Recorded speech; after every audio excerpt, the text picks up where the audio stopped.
अस्सलाम वालेकुम। Chapter number 3 theories of covalent bonding हमारा कंटिन्यू है फर्स्ट से केमिस्ट्री से। और लास्ट वीडियो में हमने स्टार्ट किया था मॉलिक्यूलर ऑर्बिटल थ्योरी। इस टॉपिक में लास्ट वीडियो में हमने डिस्कस किया था पॉइंट्स एमओटी के। इसके अलावा एंटी बॉन्डिंग और बॉन्डिंग ऑर्बिटल्स पर हमने बात की थी। आज की वीडियो में हम बात करेंगे इलेक्ट्रॉनिक कॉन्फ़िगरेशन पे। इसके अलावा इस वीडियो में हम डिस्कस करेंगे बॉन्ड ऑर्डर। इसके बाद मॉलिक्यूलर ऑर्बिटल एनर्जी डायग्राम हम कैसे बनाते हैं ये भी देखेंगे, ठीक है। और पैरामैग्नेटिक बिहेवियर, डायमैग्नेटिक बिहेवियर ये हम कैसे डिसाइड करते हैं ये भी हम आज की वीडियो में डिस्कस करेंगे। तो तमाम पॉइंट्स हम आज की वीडियो में कवर करने वाले हैं। देखो ये जो टॉपिक है एमओटी का, ये बहुत इंपॉर्टेंट टॉपिक है। इससे पूरा लॉन्ग क्वेश्चन बनता है। लॉन्ग क्वेश्चन कैसे बनता है, सबसे पहले हमने लिखना होता है इसके पॉइंट्स जो कि बुक में गिवन है, ठीक है। इसमें हमने ये करना होता है। इसके अलावा हमने बनाना होता है मॉलिक्यूलर ऑर्बिटल एनर्जी डायग्राम, ठीक है। ऑक्सीजन की बुक में गिवन है। इसके अलावा नाइट्रोजन का दिया हुआ है सेल्फ असेसमेंट में, तो ये भी नाइट्रोजन के भी हम बनाएंगे। तो पॉइंट्स के साथ ये हमने करना होता है। इसके अलावा हमने इलेक्ट्रॉनिक कॉन्फ़िगरेशन भी लिखनी होती है मॉलिक्यूल की, जिसकी डायग्राम बनाएंगे उसी की इलेक्ट्रॉनिक कॉन्फ़िगरेशन भी लिखेंगे। कैसे लिखेंगे डिस्कस करेंगे आज की वीडियो में, ठीक है। इसके अलावा हमने बताना होता है कि जो मॉलिक्यूल है वो पैरामैग्नेटिक है या डायमैग्नेटिक है। इसके अलावा बॉन्ड ऑर्डर भी हमने निकालना होता है, जिसकी हम बनाएंगे मॉलिक्यूलर ऑर्बिटल डायग्राम। जो मॉलिक्यूल हमें गिवन होगा उसका हम बॉन्ड ऑर्डर भी निकालेंगे। पॉइंट्स को हमने लास्ट वीडियो में देख लिया और जो बाकी के पार्ट्स हैं ये हम आज की वीडियो में कवर करने वाले हैं। तो ये वीडियो बहुत ज़्यादा इंपॉर्टेंट है। अब नेक्स्ट हम देखेंगे इलेक्ट्रॉनिक कॉन्फ़िगरेशन, ठीक है। इलेक्ट्रॉनिक कॉन्फ़िगरेशन अलग से पढ़ने का मकसद क्या है, देखो हमने अभी तक जो इलेक्ट्रॉनिक कॉन्फ़िगरेशन की थी वो हमने की थी एटम्स की, कि जो हमने पढ़ा था ना 1s2 2s2, ये था एटम का, एटम की इलेक्ट्रॉनिक कॉन्फ़िगरेशन थी। अब जो हम पढ़ेंगे वो होगी मॉलिक्यूल के इलेक्ट्रॉनिक कॉन्फ़िगरेशन, ठीक है। मॉलिक्यूल डिफरेंट है एटम से, तो मॉलिक्यूल की इलेक्ट्रॉनिक कॉन्फ़िगरेशन हम 1s2 2s2 ऐसे नहीं करते। ये जो इलेक्ट्रॉनिक कॉन्फ़िगरेशन है ये एटम्स के लिए है, ठीक है। और अभी हम क्या देखेंगे, मॉलिक्यूल्स की इलेक्ट्रॉनिक कॉन्फ़िगरेशन। तो सबसे पहले इलेक्ट्रॉनिक कॉन्फ़िगरेशन के हमने कुछ रूल्स पढ़े थे, जैसे कि हंस रूल, जैसे कि पॉली प्रिंसिपल और ऑफो प्रिंसिपल और n+l रूल। तो इनमें से ये जो 3 रूल्स हैं, हंड रूल, पॉली और ऑफो प्रिंसिपल, ये यहाँ पे वैलिड है। मॉलिक्यूल की इलेक्ट्रॉनिक कॉन्फ़िगरेशन करने के लिए ये रूल्स वैलिड हैं। इन रूल्स को हम यूज़ करेंगे। जबकि n+l रूल इसके लिए वैलिड नहीं है। n+l का मतलब क्या था, शेल और orbitals s p d f। क्या मॉलिक्यूल में कोई s p d f है? मॉलिक्यूलर ऑर्बिटल तो डिफरेंट है ना, तो इसको हम n+l रूल हम यहाँ पे यूज़ नहीं करेंगे।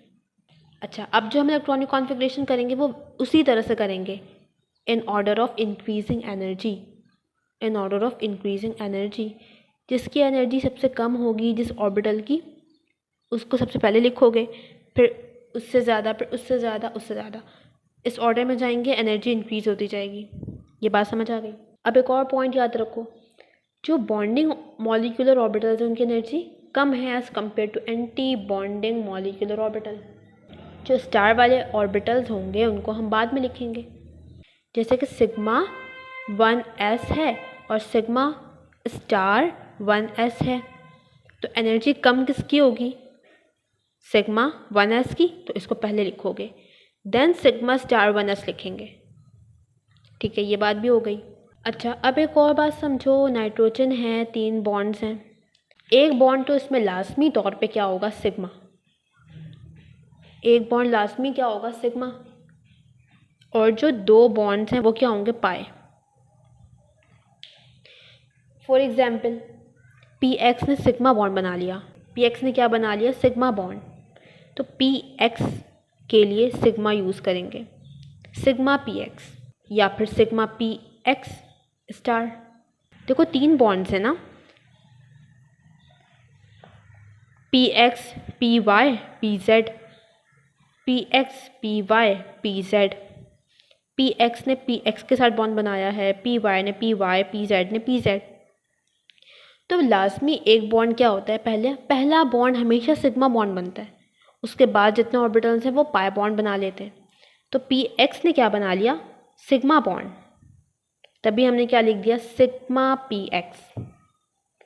2 px कंबाइन हुए, क्या बनेगा, एक बॉन्डिंग ऑर्बिटल, एक एंटी बॉन्डिंग मॉलिक्यूलर ऑर्बिटल, तो sigma P X sigma star P x.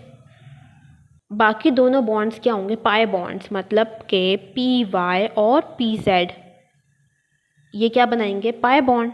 इनके साथ हम लिखेंगे pi P Y, pi star P Y, pi P Z, pi star P Z. इसको भी लिख लो, सिग्मा पी एक्स होगा और पाई पी वाई होगा या फिर पाई पी जेड होगा। अब देखो ये एक ही एटम के हैं, पैरेलल ओवरलैपिंग कर रहे हैं, तो इनकी जो एनर्जी है वो क्या हो जाएगी, इक्वल हो जाएगी। हम पी वाई को पी जेड के इक्वल ले सकते हैं, एनर्जी सेम है, बॉन्डिंग भी सेम की हुई है, पाई पाई, तो एनर्जी सेम हो गई। तो हमने पाई पी वाई को पाई पी जेड के इक्वल ले लिया। और ये बात भी याद रखो कि सिग्मा बॉन्ड की एनर्जी ज़्यादा होती है पाई से। देखो हमने सिग्मा पी एक्स को पी वाई के इक्वल नहीं लिया, पाई पी वाई के इक्वल नहीं लिया, क्योंकि बॉन्ड डिफरेंट है ना, है तो p x p y degenerated, but bond यहाँ पे सिग्मा है, यहाँ पे पाई है। सिग्मा की एनर्जी ज़्यादा, पाई की एनर्जी कम, तो एनर्जी डिफरेंट हो गई, एनर्जी डिफरेंस आ गया, तो इनको हम इक्वल नहीं ले सकते। यहाँ पर देखो पी वाई है, P Z D generated, pi bond बिल्कुल सेम, तो हमने दोनों को इक्वल ले लिया। अगर ये पॉइंट समझ आ गए तो इलेक्ट्रॉनिक कॉन्फ़िगरेशन बिल्कुल ईजी है, कोई मुश्किल बात नहीं है। स्टार्ट हम लेंगे 1s ऑर्बिटल से। देखो एक एटम है तो उसमें पहले 1s ही कंबाइन होगा ना, पहला ऑर्बिटल कौन सा होगा, 1s, बट यहाँ पे हम सिर्फ 1s नहीं लिखेंगे क्योंकि बात एटॉमिक ऑर्बिटल की नहीं है, बात है मॉलिक्यूलर ऑर्बिटल की। तो 1s के साथ क्या लिखोगे, सिग्मा। 1s पाई तो हो नहीं सकता क्योंकि पैरेलल ओवरलैपिंग नहीं होती 1s में, 1s, s हमेशा होगा सिग्मा, s हमेशा होगा सिग्मा, लिख लो s हमेशा क्या होगा, सिग्मा। पी एक्स होगा sigma, p y and p z जिनको हमने इक्वल लिया हुआ है ये क्या होंगे, पाई। अब लिखो, देखो 1 से शुरू करेंगे, 1s सिग्मा, ये आ गया बॉन्डिंग, इसका एक एंटी बॉन्डिंग भी होगा, तो sigma star 1s, 1s orbital के बाद आता है 2s, तो सिग्मा 2s, s है तो सिग्मा होगा। सेकेंड शेल पे आ चुके हैं हम, 1 फर्स्ट शेल में सिर्फ s होता है, सेकेंड शेल में s और p दोनों होते हैं, तो अब हम सेकेंड शेल पे आ चुके हैं, 2s आ गया, ये आ गया 2s का सिग्मा, मतलब बॉन्डिंग, इसका एक एंटी बॉन्डिंग भी होगा, तो सिग्मा स्टार 2s। यहाँ तक कोई प्रॉब्लम। अब बात आती है p की, तो p में हमारे पास पी एक्स है जो कि सिग्मा है और पी वाई पी जेड है जो कि पाई है। पहले किसको लिखना चाहिए, पाई बॉन्ड को या फिर सिग्मा बॉन्ड को, तो एनर्जी कम किसकी है, पाई की, जिसकी एनर्जी कम होगी पहले उसको लिखेंगे, तो पाई लिखोगे पहले, pi 2p y is equals to pi 2p x, sorry 2p z, दोनों को हमने इक्वल लिया है। ये p के हमने बॉन्डिंग लिख दी है, पाई और पाई, पी वाई हो गया, पी जेड हो गया। फिर हम लिखेंगे sigma P Z. Pi star क्यों नहीं लिखा, क्योंकि स्टार क्या है, एंटी बॉन्डिंग, उसकी एनर्जी ज़्यादा है, तो पहले सारे बॉन्डिंग लिखोगे फिर एंटी बॉन्डिंग पे आओगे। अब लिखेंगे एंटी बॉन्डिंग के, यही वाले लिखोगे स्टार के साथ, pi 2p y star is equal to pi star 2p z. फिर ये सिग्मा स्टार 2p एक्स, यहाँ पे p एक्स होगा। देखो जब बात आएगी p ऑर्बिटल की, तो पहले तो हम लिखेंगे बॉन्डिंग मॉलिक्यूलर ऑर्बिटल, देन लिखोगे anti bonding molecular orbitals. In bonding में भी हमारे पास सिग्मा है और पाई भी हैं, तो पहले लिखोगे pi first, pi bonding molecular orbital, then sigma bonding molecular orbital, then anti bonding. Anti bonding में भी वही बात है, पहले लिखोगे पाई फिर लिखोगे सिग्मा। अब जब हमने किसी मॉलिक्यूल के इलेक्ट्रॉनिक कॉन्फ़िगरेशन लिखनी होगी तो हम सिंपल इसमें इलेक्ट्रॉन्स फिल कर देंगे। आगे अभी हम पढ़ेंगे हाइड्रोजन, ऑक्सीजन और नाइट्रोजन, तो वहाँ पर हम इसको डिस्कस करेंगे। अच्छा, अब आगे मॉलिक्यूल्स पर जाने से पहले एक छोटा सा टॉपिक है बॉन्ड ऑर्डर। इसको देख लो पहले, बॉन्ड ऑर्डर क्या होता है और हम कैसे निकालते हैं। बॉन्ड ऑर्डर क्या है? नंबर ऑफ केमिकल बॉन्ड्स, ठीक है, between a pair of atom. दो एटम्स के दरमियान जितने बॉन्ड्स होंगे वो क्या होगा? उसका बॉन्ड ऑर्डर। जैसे कि हाइड्रोजन और हाइड्रोजन के दरमियान एक बॉन्ड होता है, सिंगल कोवेलेंट बॉन्ड होता है, तो उसका बॉन्ड ऑर्डर हो जाएगा 1। इसी तरह से ऑक्सीजन और ऑक्सीजन के दरमियान डबल कोवेलेंट बॉन्ड होता है, तो इसका बॉन्ड ऑर्डर हो जाएगा 2। तो बॉन्ड ऑर्डर क्या है? किसी भी दो एटम के दरमियान जितने केमिकल बॉन्ड्स प्रेजेंट हैं उसे हम क्या कहते हैं? Bond order. अब बॉन्ड ऑर्डर का एक फॉर्मूला गिवन है। बॉन्ड ऑर्डर का फॉर्मूला होता है number of electrons in bonding orbital minus number of electrons in anti bonding orbital. N B क्या है? Number of electrons in B for bonding orbitals. Subtract करोगे number of electrons a anti bonding, तो number of electron in anti bonding orbital divide by 2। इस फॉर्मूले के ज़रिए हम निकालते हैं बॉन्ड ऑर्डर। जब हम आगे मॉलिक्यूल्स पढ़ेंगे तो वहाँ पर हमने बॉन्ड ऑर्डर निकालना होगा और वो हम निकालेंगे इसी फॉर्मूले की मदद से। ना अब हम डिस्कस करेंगे मॉलिक्यूल्स। हाइड्रोजन मॉलिक्यूल डिस्कस करेंगे, उसके बाद ऑक्सीजन और फिर नाइट्रोजन। ये 2 बुक में गिवन है, ये सेल्फ असेसमेंट का क्वेश्चन है, तो यहाँ पर हम तीनों को देखेंगे। देखो, हाइड्रोजन मॉलिक्यूल बना कैसे है? 2 एटम से मिलके बना है, 2 हाइड्रोजन एटम से। 1 hydrogen atom, second hydrogen atom, क्या बन गया? H2, हाइड्रोजन का मॉलिक्यूल। 2 एटम्स कंबाइन हुए और क्या बन गया? एक मॉलिक्यूल। ठीक है, इस एटम का ऑर्बिटल उसे हम क्या कहेंगे? Atomic orbital. इस हाइड्रोजन के भी ऑर्बिटल को हम क्या कहेंगे? Atomic orbital. अब जब मॉलिक्यूल बना है तो इसके ऑर्बिटल को हम क्या कहेंगे? Molecular orbital. ये बात हमने डिस्कस की थी, मॉलिक्यूलर ऑर्बिटल। जितने एटॉमिक ऑर्बिटल्स कंबाइन होते हैं उतने ही क्या बनते हैं? Molecular orbital. 2 हाइड्रोजन के ऑर्बिटल्स कंबाइन हुए हैं, 2 एटॉमिक ऑर्बिटल्स कंबाइन हुए हैं, 2 मॉलिक्यूलर ऑर्बिटल्स बनेंगे। इसमें से एक होगा बॉन्डिंग, एक होगा एंटी बॉन्डिंग। यहाँ तक क्लियर है? अब इसकी हम बनाने जा रहे हैं molecular orbital energy diagram. Energy diagram बनाने के लिए सबसे पहले हम क्या करेंगे? इस तरह से एक हेक्सागोन बना लो, ठीक है, और इसके 2 साइड्स पे इस तरह से हम लाइंस बनाएंगे।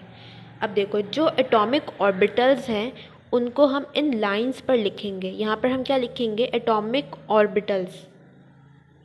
ये बात समझ आई? इस साइड पर भी और इस साइड पर भी एटॉमिक ऑर्बिटल। यहाँ पर एक एटम की होगी, फर्स्ट एटम की, यहाँ पर सेकंड एटम की बात करेंगे। यहाँ पर जो एटॉमिक ऑर्बिटल बनाओगे वो एक एटम का होगा, फर्स्ट एटम का। यहाँ पर जो ऑर्बिटल बनाओगे वो दूसरे एटम का होगा। यहाँ तक बात समझ आई? अब जो हमने ये हेक्सागोन बनाया है यहाँ पर हम लिखेंगे मॉलिक्यूल्स के बारे में, मतलब जो बॉन्डिंग और एंटी बॉन्डिंग ऑर्बिटल्स बने हैं वो यहाँ पर बनेंगे। यहाँ पर क्या बनेंगे? बॉन्डिंग ऑर्बिटल्स और एंटी बॉन्डिंग ऑर्बिटल्स। ठीक है, तो यहाँ पर बनेगा बॉन्डिंग मॉलिक्यूलर ऑर्बिटल, यहाँ पर बनेगा anti bonding molecular orbital. Anti bonding हमेशा ऊपर बनेगा, क्यों बनेगा? क्योंकि उसकी एनर्जी ज़्यादा होती है। ठीक है, तो लाजमी इस बात का ख्याल रखना बनाते हुए डायग्राम कि एंटी बॉन्डिंग हमेशा ऊपर बनाओगे, बॉन्डिंग हमेशा नीचे बनेगा। अब देखो, यहाँ पर हमारे पास एक हाइड्रोजन है, इसका एक ऑर्बिटल है 1s, इसका भी एक ऑर्बिटल है 1s, तो यहाँ पर हम बनाएंगे 1s। ठीक है, इस 1s में एक एक इलेक्ट्रॉन्स हैं, तो यहाँ पर एक इलेक्ट्रॉन आ गया एटॉमिक ऑर्बिटल का। अब जब ये 2 एटॉमिक ऑर्बिटल्स कंबाइन होंगे तो क्या बनेगा? 2 मॉलिक्यूलर ऑर्बिटल, जिसमें से एक होगा बॉन्डिंग, दूसरा होगा एंटी बॉन्डिंग।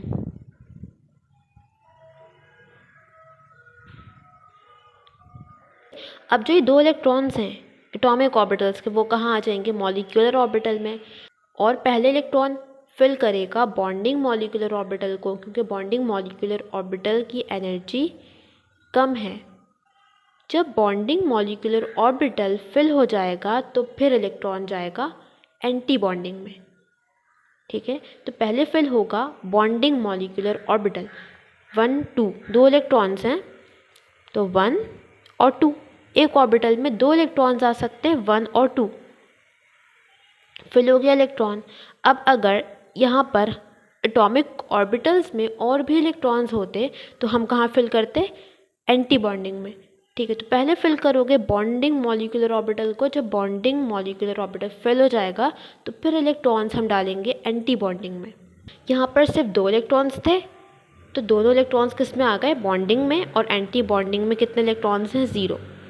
एनर्जी डायग्राम हमने बना ली। अब सेकंड हमने ये करना है, हमने निकालना है इसका बॉन्ड ऑर्डर। क्या निकालना है, बॉन्ड ऑर्डर। बॉन्ड ऑर्डर हम कैसे निकालते हैं, number of electrons in bonding orbital minus number of electrons in anti bonding molecular orbital divide by 2। तो यहाँ पर बॉन्डिंग ऑर्बिटल में देखो कितने इलेक्ट्रॉन्स मौजूद हैं, बॉन्डिंग मॉलिक्यूलर ऑर्बिटल में 2 इलेक्ट्रॉन्स हैं, क्या लिखेंगे इसकी जगह पर 2, माइनस फॉर्मूले का अपना आ गया। Number of electrons in anti bonding, anti bonding में कितने इलेक्ट्रॉन्स हैं, 0, यहाँ पे क्या लिख देंगे 0, डिवाइड बाय 2। 2 में से जब हम 0 माइनस करेंगे तो क्या आएगा, 2 डिवाइड बाय 2, कैंसिल आउट हो गया 1। तो बॉन्ड ऑर्डर क्या आ गया, इज इक्वल्स टू 1, कोई यूनिट इसकी नहीं होगी। बॉन्ड ऑर्डर निकालिए। अब थर्ड वो हमसे ये कहता है कि ये बताना है कि ये जो मॉलिक्यूल है ये पैरामैग्नेटिक है या फिर डायमैग्नेटिक है। तो याद रखो, जब भी किसी मॉलिक्यूल के पास अनपेयर्ड इलेक्ट्रॉन होगा, क्या होगा, अनपेयर्ड इलेक्ट्रॉन, मतलब किसी ऑर्बिटल में बॉन्डिंग या फिर एंटी बॉन्डिंग में सिंगल इलेक्ट्रॉन है तो ये क्या हो गया, अनपेयर्ड हो गया। तो जब भी किसी मॉलिक्यूल में अनपेयर्ड इलेक्ट्रॉन होगा, मॉलिक्यूलर ऑर्बिटल की बात हो रही है, एंटी बॉन्डिंग में या फिर बॉन्डिंग में, एटॉमिक ऑर्बिटल में तो होगा ही अनपेयर्ड ना, तभी तो वो बॉन्डिंग कर रहा है। यहाँ हम बात कर रहे हैं बॉन्डिंग ऑर्बिटल की। एटॉमिक ऑर्बिटल्स को नहीं देखना है, पैरामैग्नेटिक और डायमैग्नेटिक बताते हुए इस ऑर्बिटल को नहीं देखोगे। किसको देखेंगे, बॉन्डिंग को या फिर एंटी बॉन्डिंग को। ठीक है, बॉन्डिंग या फिर एंटी बॉन्डिंग को देखेंगे। अगर उस ऑर्बिटल में कोई अनपेयर्ड इलेक्ट्रॉन मौजूद है, कोई सिंगल इलेक्ट्रॉन मौजूद है, तो वो मॉलिक्यूल क्या होगा, पैरामैग्नेटिक। और अगर किसी मॉलिक्यूल में अनपेयर्ड इलेक्ट्रॉन मौजूद नहीं है, सारे इलेक्ट्रॉन्स हैं पेयर्ड, तो वो मॉलिक्यूल क्या होगा, डायमैग्नेटिक। अब हाइड्रोजन की डायग्राम देखो, यहाँ पर क्या कोई इलेक्ट्रॉन अनपेयर्ड है, बॉन्डिंग में 2 इलेक्ट्रॉन्स हैं और ये पेयर्ड हैं, और एंटी बॉन्डिंग में कोई इलेक्ट्रॉन नहीं है। तो हाइड्रोजन के पास जो इलेक्ट्रॉन्स हैं वो क्या है, पेयर्ड इलेक्ट्रॉन्स हैं। तो हाइड्रोजन क्या होगा, पेयर्ड है तो डायमैग्नेटिक। हाइड्रोजन क्या हो गया, डायमैग्नेटिक। एक और पॉइंट है जो पूछा जाता है, वो है इलेक्ट्रॉनिक कॉन्फ़िगरेशन का। ठीक है, तो हाइड्रोजन मॉलिक्यूल की इलेक्ट्रॉनिक कॉन्फ़िगरेशन कैसे होगी, जो हमने भी डिस्कस किया था ना, sigma 1s, sigma 1s star, इस तरह से हम करेंगे। अच्छा, अब पूरी इलेक्ट्रॉनिक कॉन्फ़िगरेशन नहीं लिखनी है, जितने हमारे पास ऑर्बिटल्स बने हैं ना, बस उनका लिखना है। यहाँ पर हमारे पास क्या बना है, सिग्मा 1s बना है, क्योंकि ये 1s ऑर्बिटल्स कंबाइन हुए थे, कि हाइड्रोजन की बात हो रही है, तो 1s ऑर्बिटल कंबाइन हुआ था, तो सिग्मा 1s। यहाँ पे सिग्मा 1s स्टार हमने ये लिखना है। तो पहले लिखोगे सिग्मा 1s, इसकी एनर्जी कम है, 1s2 हो जाएगा, 2 इलेक्ट्रॉन्स हैं। फिर सिग्मा 1s स्टार 0, क्योंकि इसके पास इलेक्ट्रॉन नहीं है तो क्या लिख देंगे 0। बट इसको भी मेंशन करना, क्योंकि ये भी बना है साथ में, इलेक्ट्रॉन्स नहीं है तो हम 0 लिख देंगे, बट इसको यहाँ पे मेंशन करोगे। तो इस तरह से हम लिखेंगे मॉलिक्यूल्स की इलेक्ट्रॉनिक कॉन्फ़िगरेशन।